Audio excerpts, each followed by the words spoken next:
wa ashabihi ajma'in. Amma ba'd. Qala Allah Ta'ala fil Qur'anil Karim. A'udzu billahi minasy syaithanir rajim. Wa'mur ahlaka bis sholati wastabir 'alaiha. La nas'aluka rizqan nahnu narzuquka wal akibatu littaqwa. Jamaah yang ulun muliakan, kesyukuran yang tiada terhingga, pada malam hari ini Allah telah menetapkan kita bertemu di masjid yang mulia ini. Semoga Allah meningkatkan iman dan takwa kita sehingga kita menjadi hamba Allah dan akan dipanggil oleh Allah nanti. Ya ayyatuhan nafsul mutmainnah, wahai jiwa yang bertakwa, jiwa yang tentram, jiwa yang mutmainnah, irji'i, kembalilah jiwa yang mutmainnah kepada Tuhanmu. Kalau orang itu kembali kepada Allah Ta'ala, itu pasti akan berbahagia, pasti akan tentram dan pasti akan tenang. Itu janji Allah. Irji'i ila rabbiki radiyah mardiyah, mardiyah. Terlebih dahulu kita ridho. Jadi orang yang punya jiwa mutmainnah itu karena dia ridho untuk melaksanakan perintah Allah. Radiyatan, itu mesti radiyatan. Keadaan jiwa mutmainnah, jiwa ketakwaan itu adalah ridho.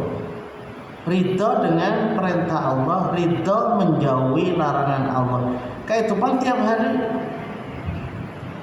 dari detik ke detik itu kita menghadapi itu.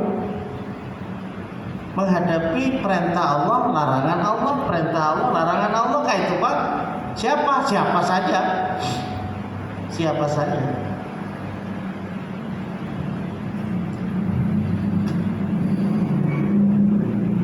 Irji'i ila rabbiki radiyah mardiyah, pasti akan diridhoi oleh Allah. Radiyatan mardiyah, jadi ridho dulu kita, baru Allah akan memberikan keridhoannya. Nah kalau kita nggak ridho, maka Allah juga tidak memberikan keridhoan. Fadkhuli fi ibadi, maka masuklah kalian menjadi hambaku. Udah jadi hamba Allah. Wadkhuli jannati, maka masuklah kalian jiwa-jiwa yang mutmainnah ke dalam surgaku. Allahu Akbar. Kita ini perlu juga satu saat menyampaikan apa sifat-sifat neraka dan apa sifat-sifat surga. Karena itu merupakan akhir kehidupan manusia. Jadi kita harus tahu apa sifat-sifat neraka itu dan apa sifat-sifat surga. Nah, bagaimana caranya supaya sampai mendapatkan ridho Allah Subhanahu wa Ta'ala? Kita mencoba pada hari ini satu ayat, dan ini sudah sering diceramahkan siapapun. Tidak terkecuali ulun juga hendak menyampaikan juga dengan apa yang ulun baca dan ulun jelaskan kepada bapak-bapak dan ibu-ibu sekalian. Wa'mur ahlaka bis sholati wastabir 'alaiha. Jadi syarat untuk mendapatkan kehidupan yang penuh dengan keberkahan. Buat itu kalau sudah hidup penuh dengan keberkahan, itu hidup yang penuh dengan kebaikan-kebaikan yang diberikan oleh Allah kepada kita. Al-barakah bimakna ziyadatul khair. Berkah itu adalah terkumpul berbagai macam kebaikan. Itulah berkah. Jadi kalau kita merasakan hidup ini semua kebaikan, apapun yang terjadi, maka itu berkah. Jangan disangka orang sakit itu bagi seseorang mungkin penderitaan, tapi bagi yang lain itu keberkahan. Jadi jangan disangka bahwa sakit itu penderitaan, enggak. Bagi orang yang sudah sampai, katakan orang-orang sufi, itu keberkahan. Keberkahan. Ketidaksuksesan itu bukan berarti tidak sukses. Kegagalan itu adalah kesuksesan. Jadi tidak pernah dia berpikir ajaban li amril mukmin. Orang-orang mukmin itu takjub apabila dia diberikan syarra, kebaikan, kesenangan, syakarah, dia bersyukur. Apabila ia asobatmu, apabila dia tertimpa oleh dorra, sesuatu yang tidak baik, fasobaro, maka dia sabar. Fakana khairul lahu, maka itu baik baginya. Allahu Akbar. Nanti kalau mau menambah lagi itu penjelasannya dalam surat Al-Imran. Qulillahumma malikal mulki tu'til mulka man tasha'u wa tanzi'ul mulka mimman tasha' wa tu'izzu man tasha' wa tudhillu man tasha' biyadikal khair. Innaka ala kulli syai'in qadir. Katakan wahai Muhammad, Rasulullah mengatakan, Allahumma malikal mulk, engkau itu ya Allah penguasa mutlak. Tahulah penguasa mutlak itu kan? Artinya tidak ada yang bisa mengintervensi Allah, itu nggak ada. Yang bisa memaksa Allah itu nggak bisa, nggak ada, Pak. Ya Allah ya Tuhanku, nah kalau Allah ini minta kepada engkau, engkau tidak memberikan atau tidak mengabulkan karena sembahyang tukang Allah, nah, itu intervensi. mengintervensi Allah. Sampai kalau sholat tahajud, dia tidak tahu bahwasanya Allah tidak memberi itu bukan Allah tidak memberi. Allah memberi dengan tidak memberi, gitu loh. Dan kalau diberi, penderitaannya akan semakin banyak. Ya Allah minta sugih. Apa disangka kemudian orang menjadi kaya, dia tambah beribadahnya lebih dekat? Belum tentu. Belum tentu. Jadi lalu tidak diberi, hanya diberi cukup aja. Contoh yang seperti itu. Makanya Allah mengatakan, aku memberi kepada siapa yang aku kehendaki. Ya Allah, engkau memberi ya Rasulullah kepada siapa yang kau kehendaki, engkau mengambil kepada siapa yang kau kehendaki. Lah iyalah, wong semuanya kepunyaan Allah kok. Ketika Allah memberi kepada kita, kemudian Allah mengambil, ya ampun Allah. Nah, kita harus sampai ke situ, Pak. Jadi jangan hanya ketika Allah memberi, kemudian kita senang, ketika Allah mengambil, ketika itu kita drop. Banyak yang drop. Enggak, dia sudah, orang mukmin sudah siap di dalam dirinya itu yang namanya kesyukuran dan kesabaran. Dihandap memang. Kepandirnya mana gimana? Kepandir rendah. Petunjuknya seperti itu. Gitu mudah-mudahan kita mampu dan menyadari terhadap diri kita bahwa siapa kita ini, kan gitu. Oh, kita kadang-kadang nggak tahu siapa diri kita kok, Pak.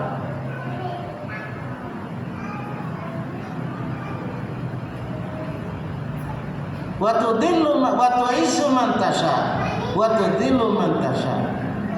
Allah memuliakan, Allah menghinakan. Itulah kehidupan. Kadang-kadang tinggi, kadang-kadang rendah. Biyadikal khair. Pada tanganmu ya Allah semua baik. Ahli takwil mengatakan, orang yang takwil nih, pada kekuasaanmu ya Allah semuanya baik. Pada keputusanmu ya Allah semuanya baik. Engkau memberi baik, engkau mengambil baik, engkau memuliakan baik, engkau menurunkan kemuliaan, menghinakan baik juga. Luar biasa itu. Kenapa? Innallaha ala kulli syai'in qadir. Atas segala sesuatu Allah itu Maha Kuasa. Ya seperti yang kita lihat, Pak.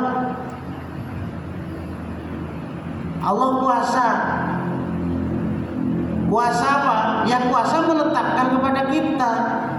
Bapak kita ini, ibu kita ini, anak kita ini, saudara kita ini. Sekarang kita berdiam di sini. Pian tidak bisa mengatakan bagi surikan kenapa Pian karena berdiam di pelihari aja. Kalau bertakun kenapa Pian karena kamu teh. Gak bisa, Pak. Bisa jadi terjadi perubahan, entah apa ketetapan Allah juga. Jadi selama ketetapan Allah itu kita terima, ya sudah kita jalani aja. Kita jalani aja. Satu saat kita selalu berpisah. Waktu di dunia ini aja berpisah. Pisah tempat dengan salah kita, dengan siapa. Lalu kita mencari lagi saudara kita yang baru. Kalau kita baik lawan orang, kan orang seperti saudara. Kaya orang kayak lampian ini, asal ada orang baik. Asal ada orang kan. Apalagi jiwa kita sama. Al arwahu junudun mujannada. Roh itu apabila sama dia akan menyatu, akan saling memperkuat. Junudun mujannada. Seperti tentara yang saling memperkuat. Ketika tidak sama, nah ini, ketika tidak sama kita harus mampu untuk adaptasi, untuk menyesuaikan karena tidak sama. Jadi mampu untuk menyesuaikan gitu. Tapi menyesuaikan itu jangan larut, nah itu nah. Kalau nanti sudah berbicara akidah, jangan larut, Pak. Hati-hati menghadapi keadaan nyaman, kata purun ngalih. Jadi hati-hati penyesuaiannya itu nah. Jangan kayak bunglon. Tahu bunglon nggak dia? Wilayahnya di apa? Di daun hijau maka jadilah dia hijau. Apabila di daun yang warnanya coklat jadilah ia coklat. Bunglon. Orang bertauhid nggak boleh bunglon, Pak. Harus tetap untuk berkeyakinan terhadap Allah Subhanahu wa Ta'ala. Namanya istiqomah. Jadi keimanan itu diperlukan istiqomah, komitmen. Komitmen kita itu apa? Muhammadiyah. Ingin mensifati Nabi Muhammad. Persoalan yang ada isi kartu kan masalah. Tapi kalau isi kartu lebih kuat lagi gitu. Soalnya bayar iuran. Kalau ada rapat nih kira akad depan. Minimal seluruh pengurus yang tercantum, baik itu pimpinan cabang, pimpinan daerah, bayar loh 10.000 sebulan. Karena suah dimulai lah itu lah. Dimulai. Karena saya nang lain-lain, pimpinan-pimpinannya dulu. Mudah-mudahan bersih harta kita. Oke, kembali. Apa sekarang yang kita lakukan? Nggak susah loh, Pak. Wa'mur ahlaka bis sholati wastabir 'alaiha. Perintahkan kepada keluargamu untuk melaksanakan sembahyang. Ini perintah Allah. Wa'mur ahlaka bis shalah. Kalau belum sambung wastabir 'alaiha. Bersabarlah atas mendirikan sholat itu. Ini pemahamannya panjang. Yang pertama dulu, wa'mur, perintahkan. Ya kalau merintah itu kan seorang itu mesti bagus, Pak. Perintah. Seorang kada sembahyang apa? Ya nggak bisa tuh, Pak. Jadi makna wa'mur, perintahkan. Allah itu memerintahkan ke kita. Kalau awalnya sih kepada Rasulullah. Tapi ayat itu kan al-ibratu bi umumil lafdzi la bi khususis sabab. Ayat itu tidak hanya karena sebab turunnya, tetapi umum daripada kalimat itu. Karena kita yang baca, ya seorang dong. Wa'mur ahlaka, kepada kamu, pada kamu semua. Karena itu lil mukhatab wahidah. Lil mukhatab wahid, satu engkau. Wa'mur ahlaka, lain ahlakum, ahlaka, keluargamu. Jadi masing-masing kita itu berkewajiban untuk memerintahkan. Dewa ini baik memerintahkan seorang yang belum baik. Dan terus kapan memerintahkan? Kaina lupa, sudah sebulan takon ini kaina lupa, pas mati. Nggak ada istilah tunda. Wa'mur, perintahkan. Oleh sebab itu kita harus menjadi contoh baik bagaimana caranya melaksanakan sholat. Bagaimana cara melaksanakan sholat itu mesti dikaji. Mulai bagaimana cara berwudu. Kalau tidak berwudu nanti bagaimana caranya tayamum. Kemudian kalau kita melakukan junub bagaimana caranya mandi. Nah, itu mesti dipelajari. Kalau cara mandinya saja salah, umpamanya dia junub kemudian mandinya tidak memenuhi ketentuan-ketentuan dalam syariat, ya tidak sah sembahyang. Jadi mesti dipelajari. Wa'mur, perintahkan. Apa seorang sudah bisa melaksanakan itu? Bagaimana cara kalau kada bisa? Ada kan taklim khusus tentang bagaimana cara sholat menurut tuntunan Rasulullah yang dikumpulkan oleh para ulama-ulama Muhammadiyah dalam buku Himpunan Putusan Tarjih. Begitu loh, Pak. Jadi para ulama Muhammadiyah itu memudahkan kita untuk mencari dasar di dalam pelaksanaan itu.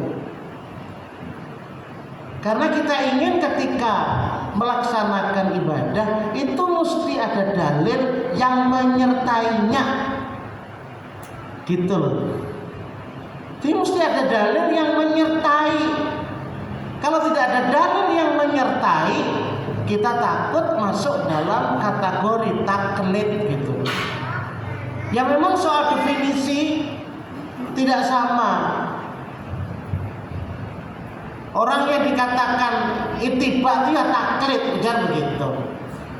Enggak, beda. Kalau orang itu sama sekali tidak tahu dasarnya, tidak pernah mendengar, tidak pernah membaca, kada berisi buku, masih luput toh.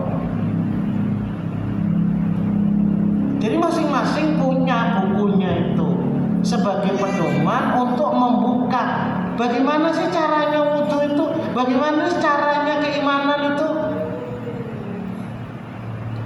Jadi nanti bisa di antara kita tidak harus yang jauh, seperti Olon atau pada Ustadz Masudi atau Ustadz Riza, atau yang di sini. Nah, menerangkan tentang bagaimana sih sebenarnya Muhammadiyah di dalam menerangkan tentang tauhid. Ada di awal tentang iman itu macam apa. Begitu loh Pak. Jadi qul in kuntum tuhibbunallaha fattabi'uni yuhibbukumullah wa yaghfir lakum dzunubakum wallahu ghafurur rahim. Ali Imran. Katakan wahai Muhammad, Rasulullah mengatakan jika kalian semua ingin mencintai Allah, fattabi'uni, ikuti aku. Ikuti aku, beritibak kepadaku. Bagaimana cara melaksanakan ibadah? Fattabi'uni, ikuti aku. Ujar Rasulullah, "Shallu kama ra'aitumuni usolli." Rawahu Bukhari Muslim. Salatlah kamu, ya, sembahyanglah kamu seperti engkau melihat aku sembahyang. Seperti engkau melihat aku sembahyang, gitu. Rasulullah meninggal, Rasulullah wafat. Nah, saya melihat kepada siapa? Nah, para sahabat itu melihat Rasulullah, lalu meriwayatkan, gitu loh. Namanya hadis. Nah, itu kita baca hadis itu. Nah, itu seperti itu, Pak. Jadi kayak apanya? Beritiba kepada Rasul, melihat Rasulullah lah, kan enggak. Tapi Rasulullah ketika mengucapkan seperti itu, dihafal ucapan itu oleh para sahabat. Hafal coba. Kalau pamannya hadis itu diriwayatkan oleh satu orang, enggak ada 1, 2, 3, 4, 5, namanya mutawatir. Kalau yang meriwayatkan banyak itu mutawatir. Nanti kalau hanya 3 orang, ya, yang menghafal, kan ada biar banyak tapi yang lainnya nggak hafal. Jadi ucapan Rasulullah itu ada yang nggak hafal, ada yang hafal. Itulah kelebihannya. Apa yang diucapkan Rasul itu hafal. Ya mungkin Rasulullah tidak mengucapkan sekali aja. Mungkin sering mengucapkan shallu kama ra'aitumuni usolli. Salatlah kalian semua ini sebagaimana melihat aku melaksanakan sholat, gitu. Ra'aitumuni, ketika kalian semua melihat aku usolli, ketika aku sholat. Ini nggak bisa dijadikan dasar lalu. Nah itu Pak, dasar bu usolli itu ya itu, ya enggak lah. Tidak ada Pak, Rasulullah itu ketika niat dilafadzkan itu tidak ada. Kalau di Bahari itu memang kacau Pak, berkelahi antara NU lawan MD. Di Jawa kan Muhammadiyah sebut MD. Bila ada kopiah MD, baru kan kayak itu. Bila sembahyang itu ada kopiah Muhammadiyah tadi. Nah, ini kan ada lagi. Usolli itu juga Pak. Ada juga sih para ulama yang masih keras harus usolli. Tapi banyak sudah karena merasa bahwa di dalam kitab yang dijadikan rujukan, punya kitabnya Imam Syafi'i, nggak ada. Cuman ya katanya ulama itu bahwa usolli fardhol isya'i arba'a raka'atin itu adalah untuk membantu hati. Jadi lisan bantu hati. Yang bener aja. Awalnya itu kan dari hati, lalu ke lisan. Kenapa sekarang lisan membantu hati? Kan luput Pak. Contoh mamanya kita hendak ke Mujahidin, hati kita kan dulu. Itulah karena ada WA dari kawan nih, lapang, ada kemana-mana nih, di rumah aja. Ya memang kita ini kan sudah taklim Pak. Masjid ini apa guna didirikan kalau sekarang tidak membangun jamaahnya? Jadi masjid ini kita bangun, sekarang membangun kita gitu loh. Kitanya ini dibangun, Pak. Maka pembangunan untuk manusia itu tidak bisa sekali, Pak. Terus, Pak. Utlubul ilma minal mahdi ilal lahdi. Itu bukan hadis tapi hanya ucapan orang Arab saja.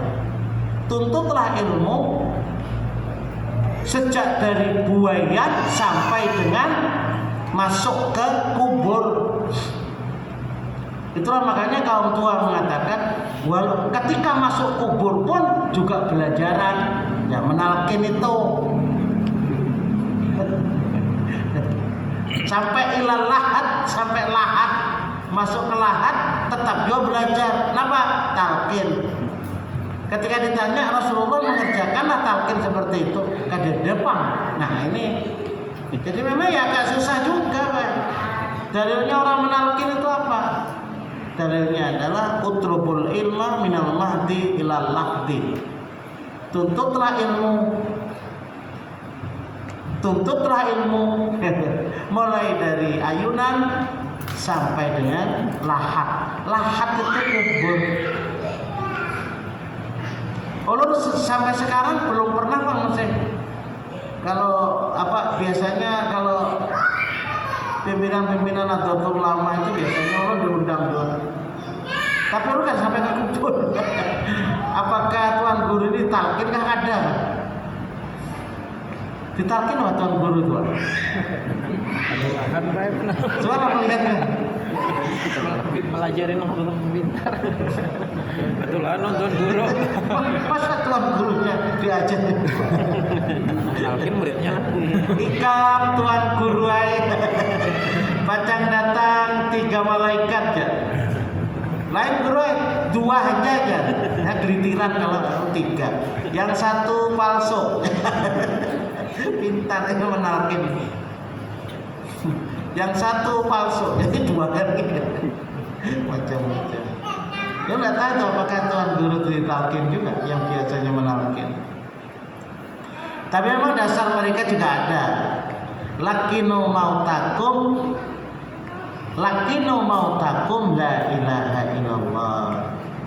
Jadi yang dipersoalkan adalah lajarilah orang sebelum mati di antara kamu, atau memaknai lajarilah orang yang sudah mati di antara kamu dengan la ilaha illallah.